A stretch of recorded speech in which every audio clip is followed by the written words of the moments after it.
Welcome. You are at the CCC. Where there are no outside issues. The music is so loud. Where there are no outside issues. My name's Anthony. I'm an addict and an alcoholic. Another bozo on the bus, and I care about you. Yes, and I'm LouiLou, and my pronouns are he and him, and I am recovery for crystal meth and alcohol. And and each week, and I'm always, so you messed me up. We've been doing this shit for 3 years. Sorry. I'm always in search of balance. And each week we strive to foster a brave space where we can engage in conversation centered around topics of recovery. And our intention is to hold and inspire better spaces for more people in recovery by tackling issues sometimes used to separate us. But before we do that, please like, share, and comment on this episode. Comment, subscribe, yes, and exactly. Rate the episode, and as Anthony put it, only rate it if it... You have nice things to say. And if you have not nice things to say, send us an email. Yeah, and thank you. Have to put our shit on Front Street. Thank you to the people who... on Front Street. Thank you to the people who come up and talk to us directly. Yeah, and now the disclaimer. The thoughts and opinions expressed on at the CCC are as alone. We do not represent anyone but ourselves. The topics, the information, everything we talk about is just for general information purposes only. In other words, we are just a couple of friends behind a mic here to entertain you. Let's have a kiki. Let's have a kiki. And yeah, thank you for people who like... see us on the street and say hi to us or send us emails. Thank you so much. We love that a whole lot. It's absolutely helpful. Like, it's just really helpful because it's really helpful. There's no way. There's no, we get like statistical numbers and everything, but it's just weird to know that people listen and then people say hi. That's really neat. So thank you. Yeah. Thank you for listening and thank you for saying hi to us and thank you for sending us kind and sweet emails. Absolutely. And how are you, Louis? I'm good. You know what? This has been a good week. I mean, I've been really busy with work. But yeah, other than that, it's been a good week. How about you? I've been really busy. As you know, I started a new thing. Of course. And I'm laughing for those listening. I'm laughing because I showed up late to the studio and everyone was like, oh, why are you late? And I was like, guys, I have a job. And everyone on the team has a job. So everyone laughed at me and made a big deal because we're all working. But I'm getting used to a new schedule, which is what I'm trying to say. I try to wake up early to go to the gym and then I come back and then I do all of that. And it's just been hard because sometimes I have to move things around in ways that I'm not used to yet. I appreciate that. I absolutely do. Yeah, you know what I mean? Yeah, I got you. But yeah, I love my new job. I love my colleagues. I love the work. It's just really fast paced. That's right good. now. Yeah. Right on. And yeah. Okay. All right. Well, I'm glad we got through that. So we sound like it kind of like low key sounded like we're like a married couple and we're fighting, but we're trying not to let people know that we're fighting. I'm poking him so under, like we're under doing, the table. Like we're working really hard to be nice in front of people. Oh my God, I just had flashes. Oh no, another trigger. Okay. No, that was my parents, Oh no. They loved each other deeply, but it's like when they did their fighting like that or trying to kind of keep it together, that was a struggle. Oh, so you had like two parents at home? Yes. I'm not saying that in fun. I didn't. That's why I was asking. Yeah. No, exactly. Bitch, I wasn't. I was like, I had flashbacks to like, but yeah, no, my parents, they were together till my mom passed. Yeah. That's really sweet. I was asking because that's not my story. I wasn't raised with two parents. I was raised by my grandmother. So I just don't know what that experience is like. No, okay. Yeah. Well, it just shows they're all ways to be a family. That's right. Yes, exactly. That's right. Jordan, are you going to say something? Jordan is behind the mic on the other side He's of the... itching. On the table. I need to say something. I had 3 moms and a dad. So should we introduce this month's topic? Let's do it. Yeah. So this month's topic is controversial topics in recovery. So basically, we'll talk about all the things that a lot of people try to avoid talking about, like race and DEI and politics. As they relate to recovery, although like not even as they relate to recovery, but in the way they show up in like Absolutely. recovery spaces. I think the idea is to talk about these things, but we bring our experience as recovered people to them. So, and also it's like, I think that, what was I going to say? Like this kind of represents like growth for us on the podcast. Oh, same word. Well, because I was thinking, it's like when we first started the podcast, when Bonnie, Violet, and I started, the idea is that we definitely wanted for people to get to know us, and we wanted to eventually get to this place where we could talk about any and everything. But in the beginning, we were more concerned with really that the topics be really kind of recovery focused, and that we stay there, and that we're mindful. And I think that as a result of us getting better at this, learning how to do what we're doing in a way that, because we're able to have different conversation and also have it be, stay true to what the podcast is supposed to be about. Yeah. So, yeah, I agree with you. And what I was thinking about is how I remember when I first came on the show, when I first started on the show, I felt like I played it safe for a really long time. And a lot of that was just because, I work in mental health. And so I was thinking a lot about like, what does this mean, like for my career, and what does this mean as like a mental health professional? And like, you should. Yeah, I think so. But I think it's also, I don't know, you get to make a choice, right? About the kind of clinician you want to be or the kind of person you want to be.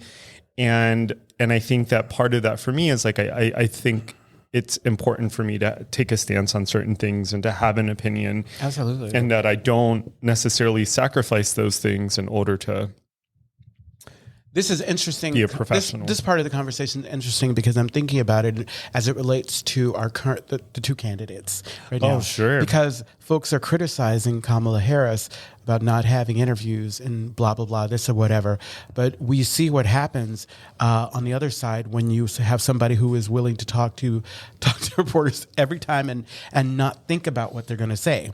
Like in my mind, I was thinking, you know what?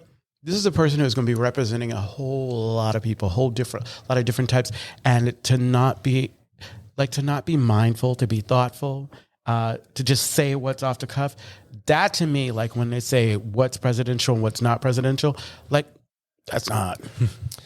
So you're saying like what's not president, like not having a thoughtful like. I love it when I'm talking to people and they pause like before, and they think about what they're going to say and then they say it. And I don't think that's a sign of weakness or anything. It's just highlighting the fact that we're able to critically think.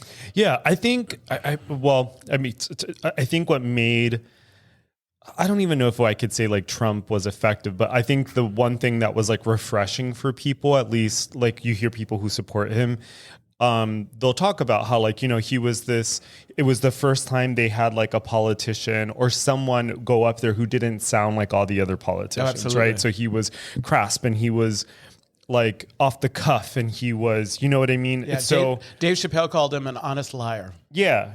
So people found that refreshing because it was the first time that they saw a politician behaving in that way.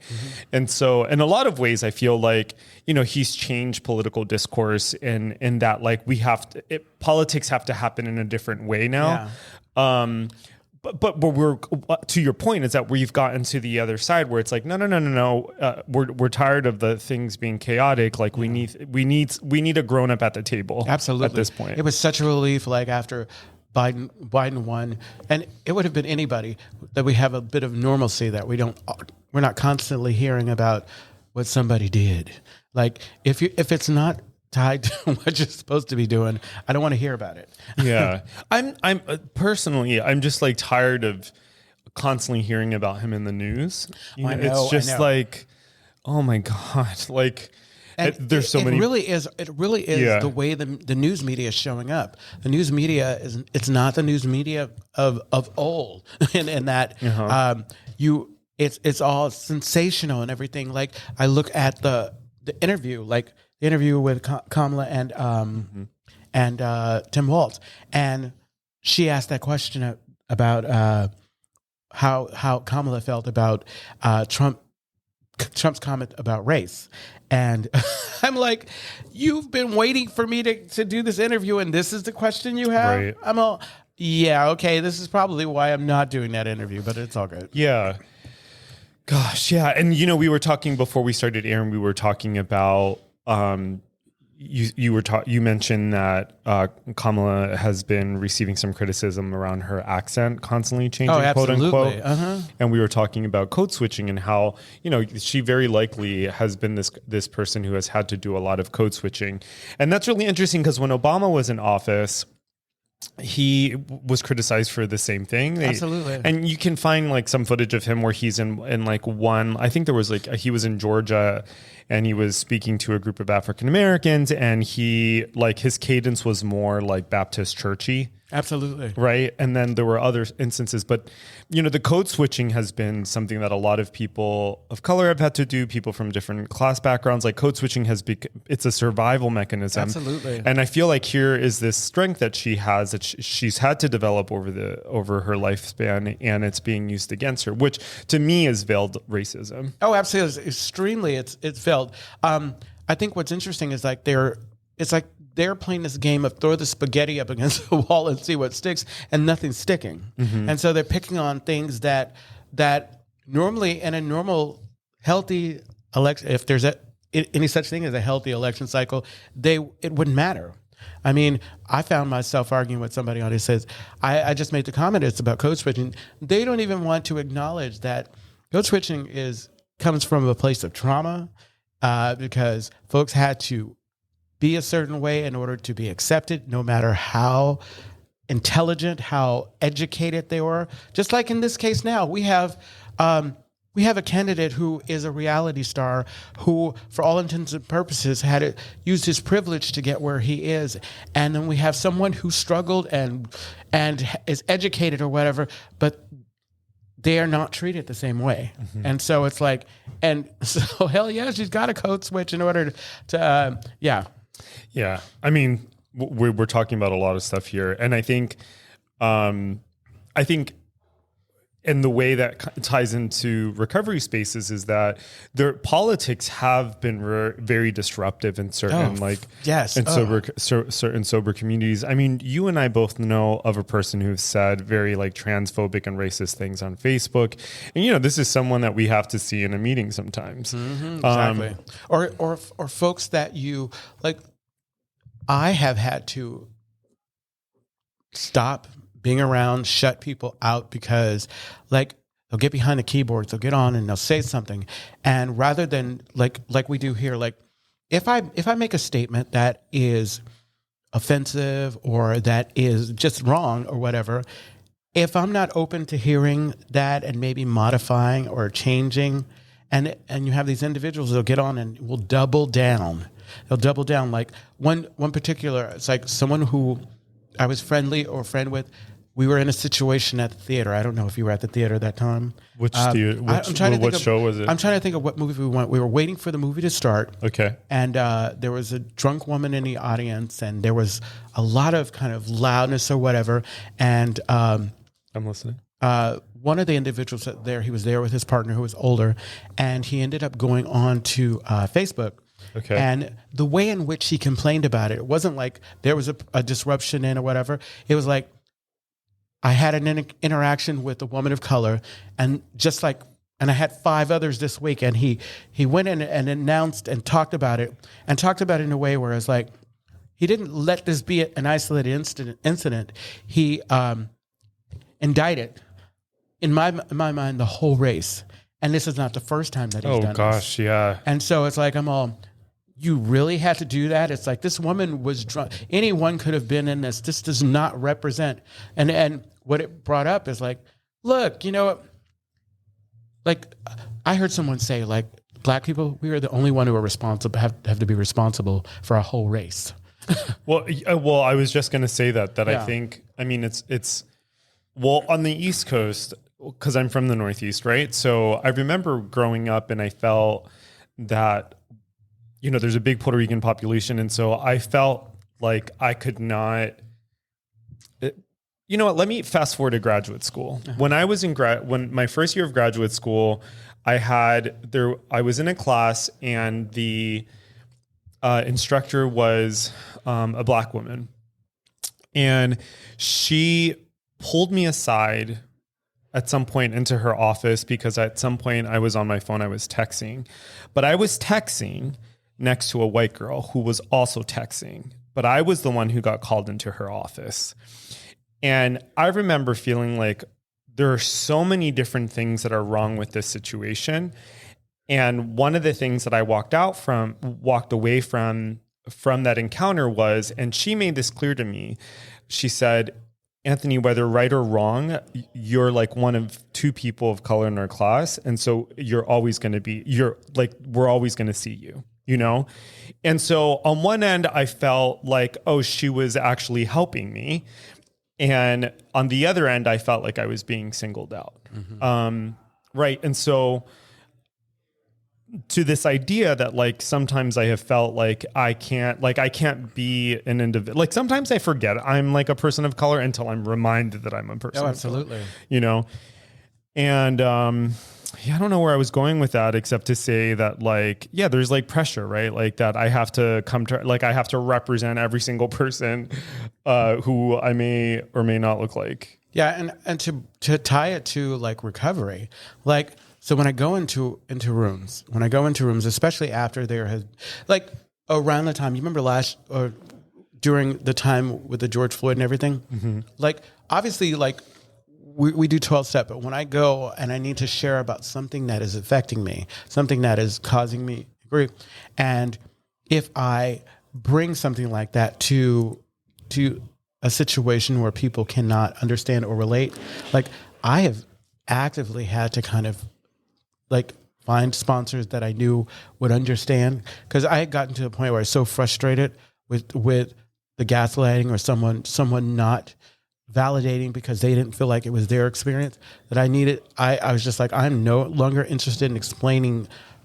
the basics to you. It's not my responsibility to explain the basics, you know, it's right. Like, or to do the research for you. And I think all too often, and with my sponsors that are of color, those are conversations that we've had. You know, it's like it's just a tough one. Yeah, I hear that and I feel that.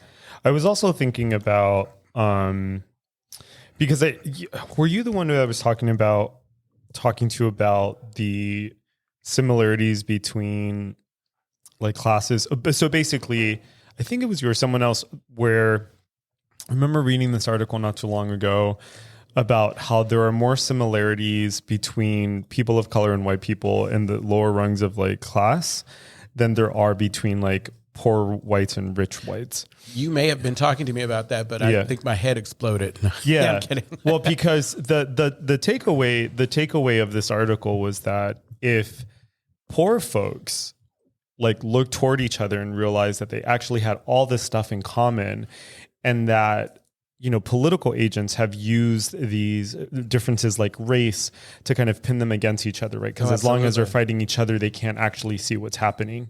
And the machine's really effective at that. Yeah, and it's really effective at that. And then, you know, the other thing is that when you're poor, you're generally like busy. You know what I mean? Like you have to have two jobs, and you have like, there isn't a lot of room. So you don't have, sometimes there isn't a lot of room to kind of like be politically active. Because you're too busy like getting from one job to the other while like raising your kids and trying to have like a life, right? So there's so many different things that impact like a person's life, and then add to that like if you're someone who struggles with addiction and is just trying to stay sober, exactly. You know, or add all the other intersectionalities, like you're gay, you know what I mean, or maybe you have a disability, or you know, any number of things. Did you want to say something, Jordan? Yeah, I think it goes back to the idea of code switching, right? That like, we code switch in so many spaces, even in recovery rooms, right? If I identify more with like a CMA group, but I go into an AA meeting, I have to code switch in how I act, what I say, how I introduce myself, right? So I think that is related. And also how we come into not gay meetings either, right? I have to feel like I have to switch and act a certain way to fit in all the time. So, yeah, and the thing that's crazy about it is like, or I figured out, it's like half the time people don't care. About what? You think they don't care, but it is so ingrained in us that we do it. Like about how I show up. Like I'm pretty sure that I shared on here an experience that I had. I went to a retreat in Los Altos Hills where I went to school, but this is after I'd moved to the city. Mm-hmm. And my impression of all of the individuals who were at this retreat, that they were straight men. And so from the beginning, I was toning that down. I wasn't talking about that part of me. But then I went to lunch and I had this epiphany, and I realized I'm being robbed of the same kind of experience that they're having because I'm holding back a part of me. And when I came back from lunch, all dramatically like Norma Desmond, it's like, I'm gay. It's like I'm a blah blah blah. And the folks were like, whatever. It's like, and it really is that fucked up thing that this is the messaging that we've been getting so long, so we buy into it. And it really requires a level of courage to step out and be your authentic self all the time. But there's a price that sometimes you pay. But that is a luxury of not afforded to people who have had traumatic experiences, right? So yeah, it may not have been an issue, but for someone who has had like traumatic experiences being gay bashed or experiencing racism, those people who are like generally oppressed cannot have their guard down because it feels too dangerous to have their guard down. Oh yeah, exactly. Right. And so it is very comforting and it is very welcomed when that kind of thing happens, when you disclose to someone and they're like, girl, who cares? Yeah, exactly. But that's a luxury. It doesn't always happen that way. It doesn't always happen that way. And, I think the other thing is that it's also like to Jordan's point about code switching when you come into a meeting, I think even as like gay folks, like we there are lesbians and trans folks in our meetings and bisexuals, but like I think about lions and tigers and bears, and tigers and bis and bis and bis. But like I'm just the culture, like there are all these like cultures within cultures Yeah. because we're gay men and then we are in the Castro, we're in a big city, we're in a politically active city, right? So there are all of these different things. And on top of that, like gay men, we don't exist outside of ourselves, right? Like, I mean, there are other things that exist outside of us, right? So there are all these things just constantly moving, Yes, and then so sometimes it just feels like if you sit down and you think about and like you kind of like hone the lens on it, it can get really overwhelming. Oh, absolutely. Absolutely. It's like, I think that like, especially when you're not at a place like it's not lost on me. It's like, it's taken a while for me to get to this place where, when I say I don't care, I don't care. And that, or I'm going to be unapologetically who I am, as radical as that is, that's not who I was when I walked through the doors. And so, that kind of, it's challenging, or what's the word? It's another obstacle because like you said earlier, I'm working on my recovery, but I'm also trying to be my authentic self. And not feeling like that's tough. I need to trust this process completely. And if I don't feel like I can be my authentic self, that's why I'm always encouraging, like, say find a sponsor or find somebody and people that you trust, that tribe, people that are going to let you just be who you are, flaws and all. I think it is so important that this idea of forgiveness be a part of. And when I talk about that, I'm like, I'm not going to be perfect. I may make a mistake, but if I'm around somebody who holds that against me forever and doesn't allow me to make that mistake and also to grow from it and make change, that's a person I don't want to be around. I have made it a point to kind of like exercise the demons. That's when I say I'm going to love you from across the street because I don't have anything for you right now. I feel that. Gosh. I'm so overwhelmed. I know it's a lot. I'm so overwhelmed. It's a lot, and we got to close it. We got to close the Pandora's box again. But yeah, we're talking about a lot of things here, and then I think the other thing to remember too is like that this is all historically situated, right? Like I'm thinking about like the LGBT community and like civil rights and right. So I feel like, the history is still there. We still have people among us, we have lesbians in our lives who were there at the front lines when people were dying of HIV and AIDS, like we have trans folks that are old enough to like remember when, we had folks at Stonewall. And so there's just so much. And then we think about like all of the different things, like from health disparities to wealth disparities that impact marginalized groups, especially those in recovery. And then like not, and like, and also like acknowledging the fact that like a small percentage of people get sober. Yeah, no, exactly. Like Something else that like, I think that we probably, if we're not careful, we will miss talking about what we should. Okay, so you and I, we have the perspective of being Puerto Rican, Black. I thought you were saying you were Puerto Rican. No, the POC experience. Okay, girl. But a lot of times folks don't talk about the fact that these issues that we're talking about, they affect everybody. Yep. They affect white people as so that's the thing, is that the people that I think are left out of the conversation are poor whites. Yeah.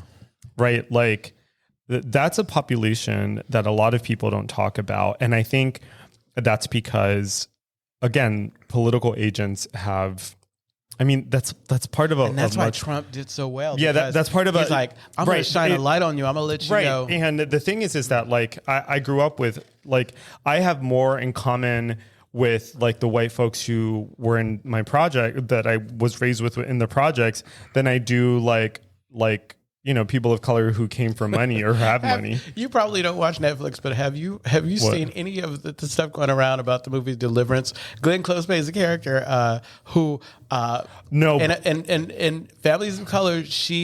That is a character that all of us know. She plays like she's a white woman who dates black men. She is like she was doing a sew-in and she got her eye. What's this called? This is called Deliverance. It's like it's kind of a scary movie. It's not the best movie, but Glenn Close, she really threw herself into it. They've been calling her Glenisha. Oh yeah, I came across Glenn J. Blige. I came across a short today about that. It's amazing because it's like she's wearing black and like gold chains. It's like I'm all right now. It's like she's reached a certain point in her career. She don't care. Yeah, she's like, I'm ready for this. Lee Daniels almost got in trouble because he made a comment about it's women, like, I guess her character's name is Marge or whatever. It's women like her that are part of the fabric of our society, and people conveniently missed out the part of it. It's like, no, she's not the fabric, or maybe the stitch. No, trust me, we all know. I love when we see folks that we wouldn't normally see. It's like and it's that poor white person that is a big part of our family. When they say so and Scott. Yeah. Yeah. I'm looking forward to. Jordan I'm absolutely looking forward to the guests that we have coming on this month and what they're going to bring to the conversation, because again we have at the end. No, Anna and Donna. No. Oh, Thana? No, Dana. We have a lesbian woman and a trans woman, and they're bringing. Thana's coming on this month. Yeah, they're bringing their experience. It's like it is weird. It's like God, I've not it's looked at the schedule. like you don't have access to the same information. We're all going to take a deep breath right now. Jesus, my God. Go back to what you were talking about while I look for this. So that was my question. Like, so what are some of the topics that we're going to hit this month that are controversial? So we are going to for the we're new race and politics. Yeah. Race and politics. Yeah, basically. We're going to have a DEI guy at the end of the month. Because the issue with the DEI is like, and I feel like we need to, you need to write this down. We need to write critical thinking in there, or critical race theory. We need to talk about critical race theory because, like, the misconception. What is it? I don't know. Yeah, you mean like what is it? Yeah, why are people upset? Okay, because they're freaking out. Like, you have people on the other side because, again, the other side's so good at messaging. They're like good at messaging because it's like it's always the people that have the most misinformation that talk the loudest. You can't hear them. It's like, and then they target those individuals who don't have the same levels of education or ability to critically think about things. It's like it's either or, black or white or whatever. There's no middle ground. Nothing is nuanced. Yeah, I mean, the thing is that my family, there's so as you know, I'm from Pennsylvania, so I'm from a swing state, and too bad you can't vote there. I can't vote there, but my family voted for Trump, I think both times, and they're not dumb people. No. You know, and I'm not saying that you're saying that they are, but I think that's the thing that people like when we're talking about like, oh, who voted for Trump and all this other stuff is like, I know people who voted for Trump. I also know that like, I do too, and they're not friends on Facebook. Yeah, anymore. you know, I also know people who are on the other side of the political spectrum who like are people that I care about and that I love, et cetera, et cetera.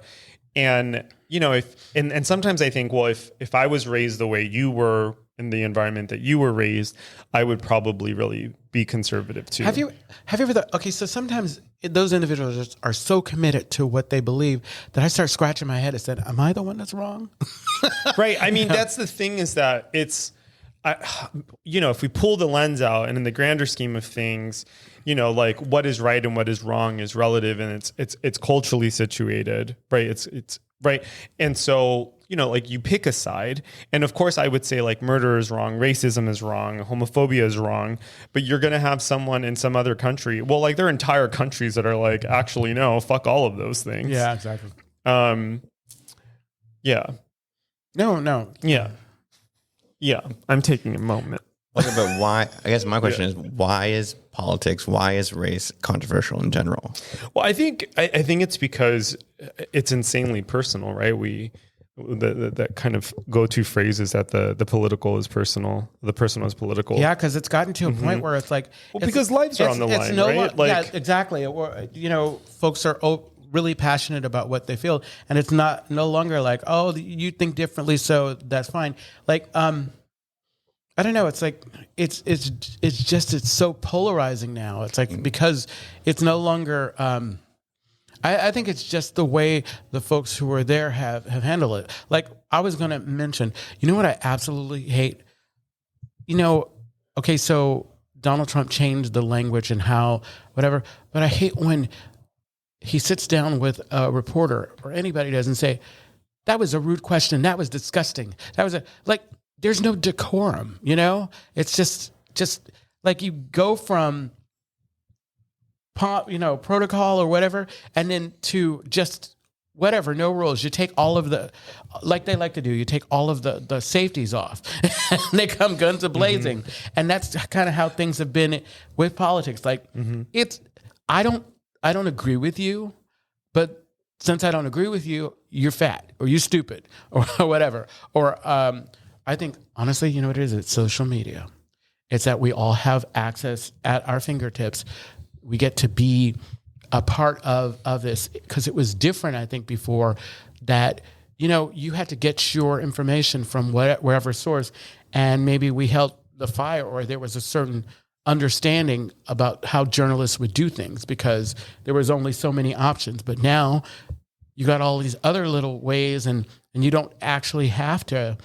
you don't have to report the truth. You just have to get people to watch it. Yeah. My God. It's so heavy. I know. It's so heavy. But honestly, it's heavy because having conversation like we like to try to do is not normalized. Did I tell you about that when I lived in Mississippi? There was like that guy that I was dating when I was down there. I think you did, but I always love when I learn new things about. Because didn't you say you were in Alabama too, or whatever? No, I spent a summer in Mississippi. Hey, and this sounds like the beginning of a made-for-TV movie. So I was dating this guy, of course, and I didn't tell you this. Okay, so I was dating this guy, and I was like waiting for him at his place or something like that, and he came. The details are not important. So were you ass up? No.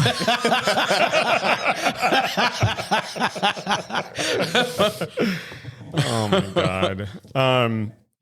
I would stay at his place so I wouldn't have to stay at the dorms because I was staying I was a visiting scholar at University of Mississippi. So I was staying at his place. Ole Miss? Ole Miss? Ole Miss, yeah. Ole Miss. How do you know about Ole Miss? I know about Ole Miss because when I went to a conference in Georgia a while back. We'll talk about it another time. Oh, cool. So I was at Ole Miss, and there was a Black Lives Matter protest.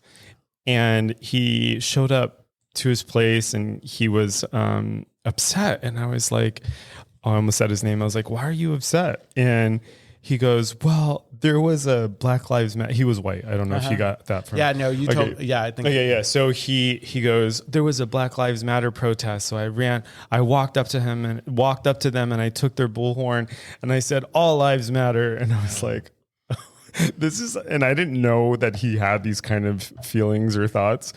And I was like, oh, whoa, okay. And I don't know, it's kind of a blur, but then later on that week, he showed me all the guns that he keeps at his place. And I'm like, where the fuck am I? Right. The point of the story is that this was one of the first times I was intimately involved with someone who is incredibly conservative, who's also gay. Yeah. Right. That to me is always a funny one. Yeah. But the thing is that the point of all of this is that, but he's from the South, right? He was raised in a super conservative family. He's actually originally from Louisiana. So he was raised in a super conservative family. His whole life has been that. And even gay Southerners are very different from city city gays. Mm-hmm. Yeah, and so the point is that he was human, right? This is someone who I knew had feelings, who had thoughts, who had confusions and stuff like that. And I would remember thinking to myself, is it my job to try to get you to see how I see things? Yeah. Or is it is this? I mean, I knew I wasn't going to. Did you stay in the relationship? I mean, it had an expiration date because I was only going to be there for a couple months. Yeah, because we knew that it wasn't gonna. For me, we still chat occasionally. Yeah, for me, with my friendships or whatever, it's not just that that's how you believe. I start to question, what do I think about me if I'm allowing, because it's one thing to say this is not the way I think and I'm gonna look the other way, or this is my life and this is what I think, and I landed on I could not have those type of people in my life, at least not now.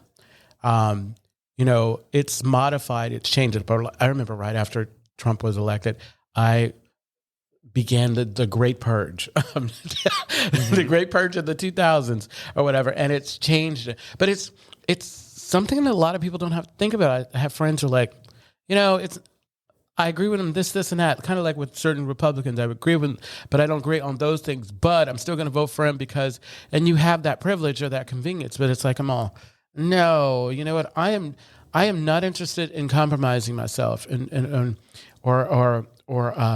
yeah. Do you know what I'm saying? I do know what you're saying. I do know what you're saying.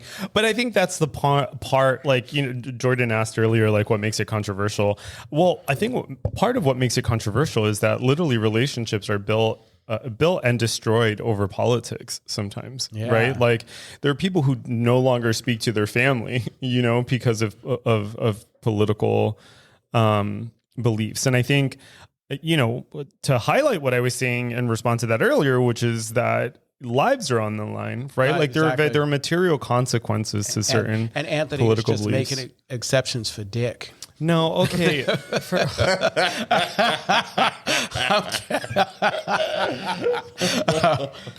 I'm sorry. It's you said this has been pretty heavy, so I am going to lighten the load. I'm going to lighten the load. I'm going to lighten the load. Or unless you want a heavier load. It's so funny because I met a lot of conservative gay people when I was in Mississippi. But I think the problem. I think you're the problem. Clarify. No, the thing we should clarify, because I was thinking about, I was watching this thing about black Republicans or black MAGA, and I'm all thinking, black people have always been pretty conservative. And I don't think the problem is conservative or Republicans. The problem is that extreme on either side, that extreme. Because I've even had problems with leftists, people all the way over there. It's because when you get to that place where you're not interested in hearing, you don't even want to have a real conversation. I stop listening. And what you're doing is you're pushing me over further to the middle, because I'm all, hello, the only way we're going to get things done is if we were able to compromise. You know what I think? Go ahead. I know what you think, but. No. You know what I think about a lot is okay, there are conversations about policy and, okay, whatever. at the end of the day, and I hate that transition, but at the end of the day, But you use it. So I'm going to. I know, and I knew you were going to say something in response. I should have just kept it to myself. I'm always like, it's like, I know, don't think it's fluffy or Louis, whatever. I Be know, gentle with yourself. I love you. I know. I have a new job. I'm tired. That. I know. Yes, there are. You trying to fuck? No. we're pulling out all the old stuff. Yeah. The Ricky. So what I was gonna say, is that, okay. So our daily lives, the majority of us will wake up, we'll brush our teeth, we'll have breakfast, we'll get ready to go to work, we'll go to work, we'll come home to our families, we'll get ready for work, right? Like that's the life, at least of an American, just standard, right? Endless loop, yeah. And it's in a loop, right? Uh-huh. And a strange loop. And we are, from my perspective, literally just trying to live day to day. Yeah. Right. And like, if I can think and start conversations as the baseline, it's much easier for me to listen to other people. I think what ends up happening in political discourse is that at some point, the topics that we're talking about become so far removed from the actual people, places, and things that it becomes easier to kind of dehumanize other people. Absolutely, yeah. Right. And so, and one of the and then that's further made complicated by the fact that unless you are well resourced, if you have the money or the job or the cultural capital, that you don't have the luxury of being in the gray, right? Yeah. Like you have to make a decision. You have to stand on one side or the other because your life literally depends upon it. Yeah. Like for people who are billionaires, they're not going to have the same concerns as like the rest of us that are living in the TL. Not that any of you live in the TL, because I do. No, but you know what I mean? But I understand your point. Yeah. Yeah. It's like, so, fuck all. Like maybe you're going to lose a couple million because you're paying more taxes, but you're not necessarily going to feel that, and yeah. Yeah. Do you want to land this plane so we can start? I just want to say, go say that I am looking forward to this month. I am looking forward too, because I think that the way that we get better and the way that we encourage others who aren't able to do what you're saying is by having this conversation. Some of us have to do the conversation so that others are encouraged to join in. Like I want folks listening to know that even if you don't feel like you're an expert at this, have the conversation. It's like I'm all reach out to folks that you trust, or at least that you can hear. There are these two books that I was thinking of before we land the plane. I'm going to see if I can find them, but I think I bought them not too long ago. But there are these two books. One of them is called The Political Brain, or The Hidden Brain, and the other one is, oh God, I can't find it. But basically, there are these two books on like political discourse, and one of the arguments that they make is that the way that people are rushed to the polls or motivated to go to the polls is if they feel something. Oh, absolutely. And that Republicans have been very good at making people feel something. Oh yeah. Right. And I'm circling all, like I'm really kind of taking a U-turn back to where we were. But so Republicans have been very good at making people feel things, at making people like get angry, right? And one of the things that I think is refreshing about the Harris-Walz campaign or ticket is that this is the first time I feel like I'm seeing big Democratic names on the offensive, right? Like these are people, like they're taking shots, and it's actually much more aggressive than I'm used to seeing the Democratic Party. Absolutely. And I think part of what's motivating a lot of people is that they do feel something, and in this case, it's joy, right? In this case, it's hope. To return back to the Obama era. Absolutely. Anyway, an exciting month to talk about things. We're just waiting for that banner. Yeah, we're waiting for that banner, and then the Castro Country Club is a safe and sober community center for all people and a refuge for the LGBTQ recovery community. We provide programs and services that help people change their lives by supporting personal growth. Our vision is to reduce the suffering of addiction by connecting people to community, opportunity, and support. You can find more information, including all the ways to contact us, at www.castrocountryclub.org/podcast. Yes, and tune in every Wednesday at 8 p.m. Pacific Standard Time when we go live on our Castro Country Club Facebook and YouTube channels. Find us. Jordan is way too trigger happy. Jordan, you hit that button once I'm done saying this next line, which is find us wherever you listen to podcasts.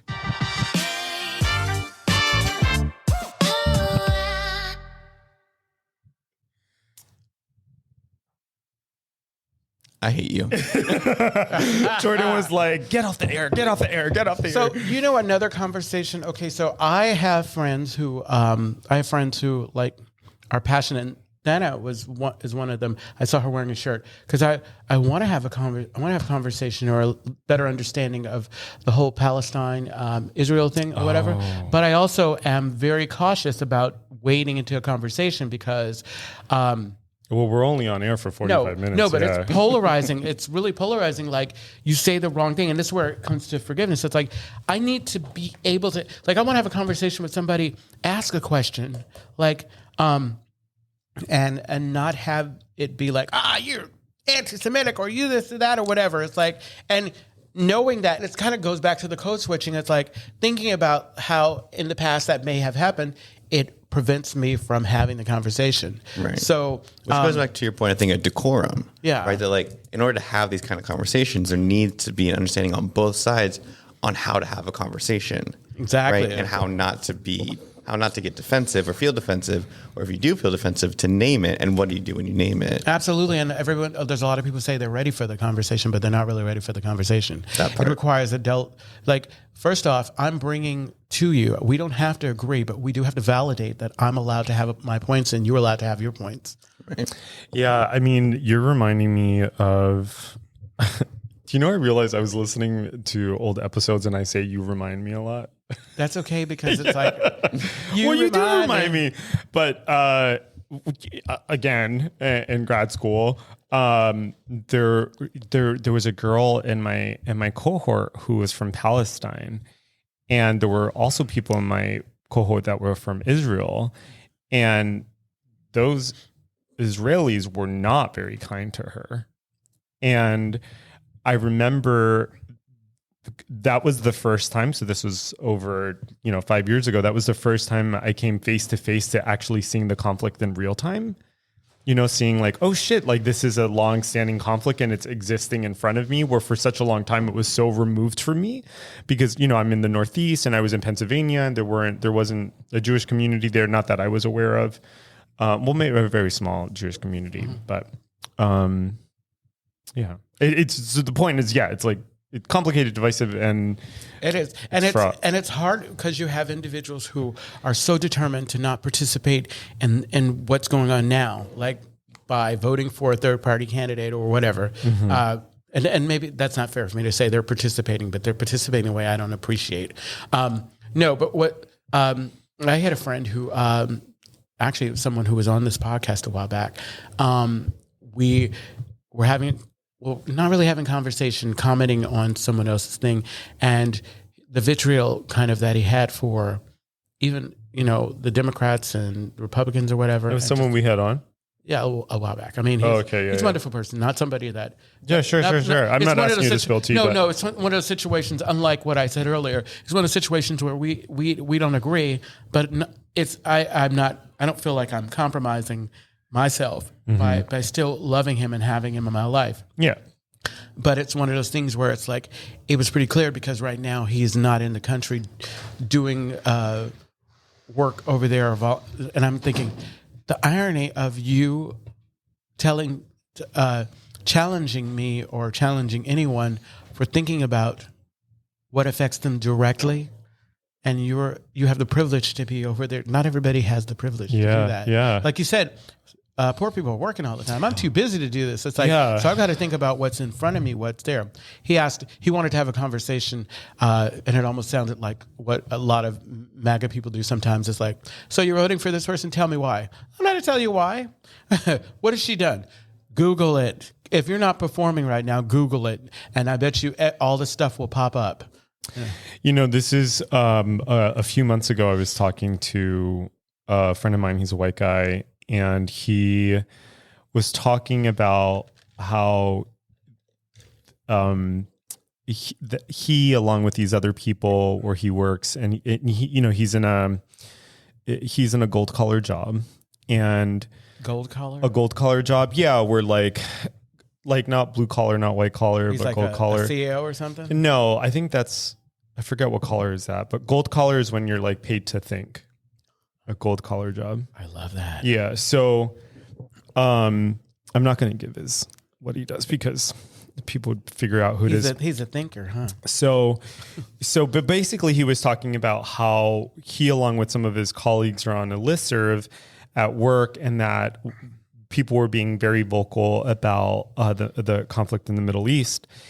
And, you know, he had very strong opinions, and he expressed those really strong opinions, and he turned to me, he goes, well, what do you think about all of this? The fact that there was this back and forth. And my first thought was like, I do not have the luxury of having a strong opinion about anything in my workplace, right? Like my first thought is like, I do not have the safety net where I can like, if I lose my job or like I get like, you know, put on some list somewhere, like that is a fear that I sometimes have, which is like, actually, you know, I'm doing this on my own. You know what I mean? Like I don't have parents. Like if, you know what, going back home for me would be, I would be back in the projects. I would literally be back in the projects if I went back home. Right. Yeah. So I don't have a safety net. So I do think a lot about like my personal safety and security and like the decisions I make. And of course, like I'm also like, and at the same time, I try to take a stance on certain. I do take a stance on certain things, and I'm also not dumb. Like I also know that I need to make money and I have to survive,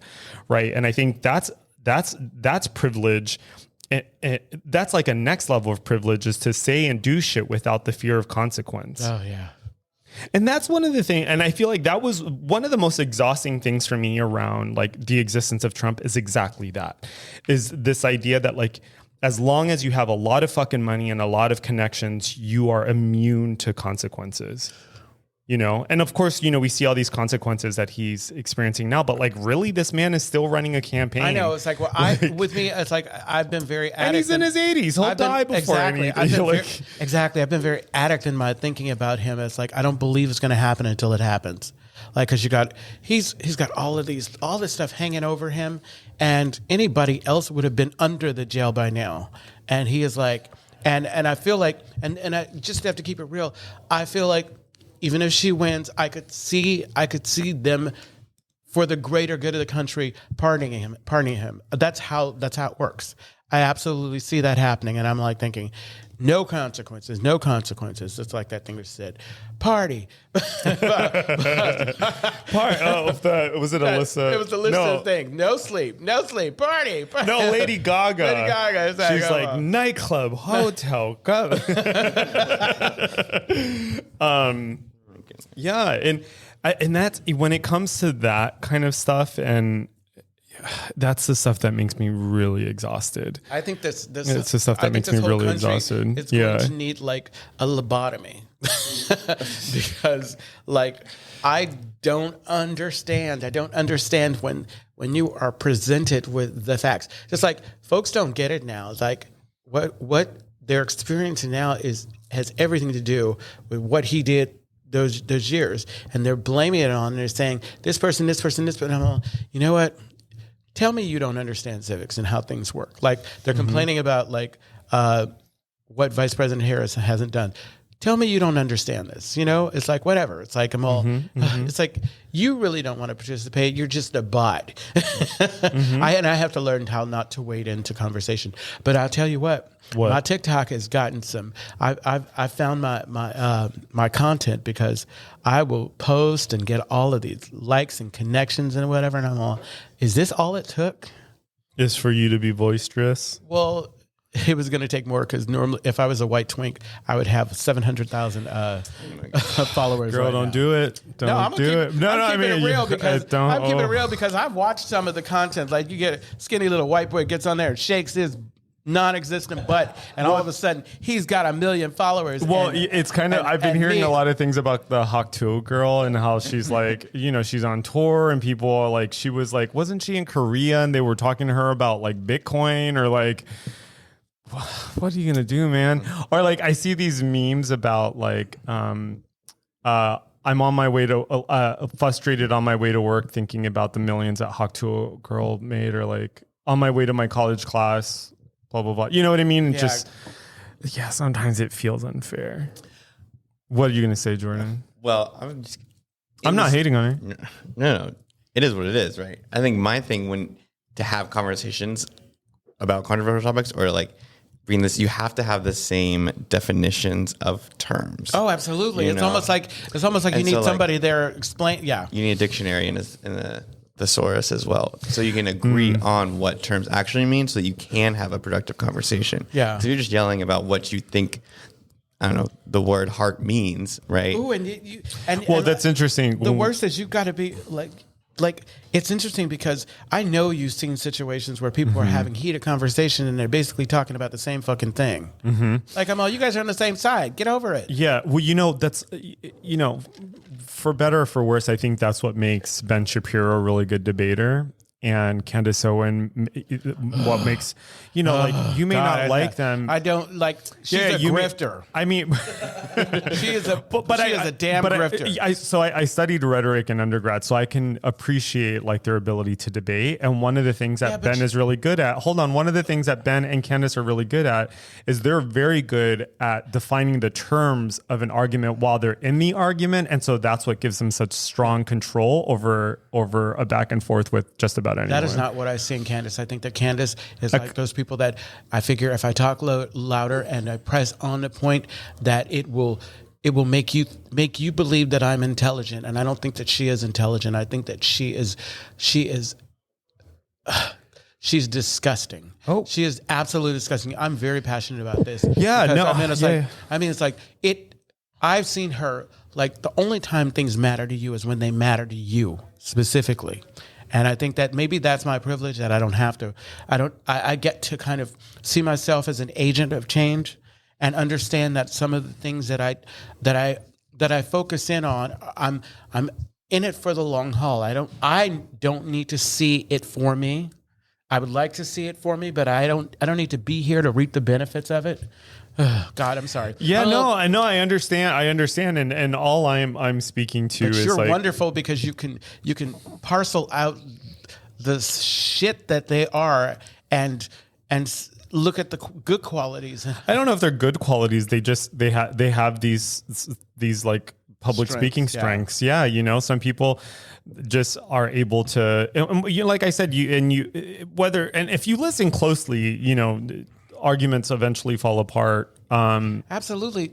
If you are someone who is okay with selling out people that are supposed to matter to you just because you believe you've gotten yours, that's not a good person. And when you face, oh my God, Clarence Thomas, exactly. Yeah. When I worry for you when you have to count your cost at the end. When they say, "How did you live?" And they say, "Well, blah blah blah." No, that's not it, honey. You forgot that you were supposed to care about people. I know. I'm gonna cut somebody. No. I know. Don't get me started. And then it's like, then the other side of that is like, I still need to go to work in the morning. That's exactly. I still have to do my laundry. Exactly. I'm gonna wipe my ass just like everybody else does. Do you? I thought you had a special way of doing it. With a lavender wipe. So I didn't know that this is unusual, but I stand up to wipe. Do you stand up? What? I stand up to wipe. And a lot of people, so apparently you guys don't stand up to wipe? I didn't know. I personally. didn't know. Well, I use wet wipes. I don't have a bidet. Well, no, but it depends, because if it was depending on what the situation was like, I need to make sure it all lands in the. So I'm not standing up. It's like no. I mean, I didn't say I shit standing up. I said that I wipe standing up. I love that for you. I know exactly. Oh God, She's a delicate flower. Jordan. No. Oh, because I stand? Yeah, because you stand and you sit while you pee, huh? All right, let's wrap it up. Okay. Wow. This went straight to hell. We forgot to talk about sex. Let's talk about sex, baby. Yeah.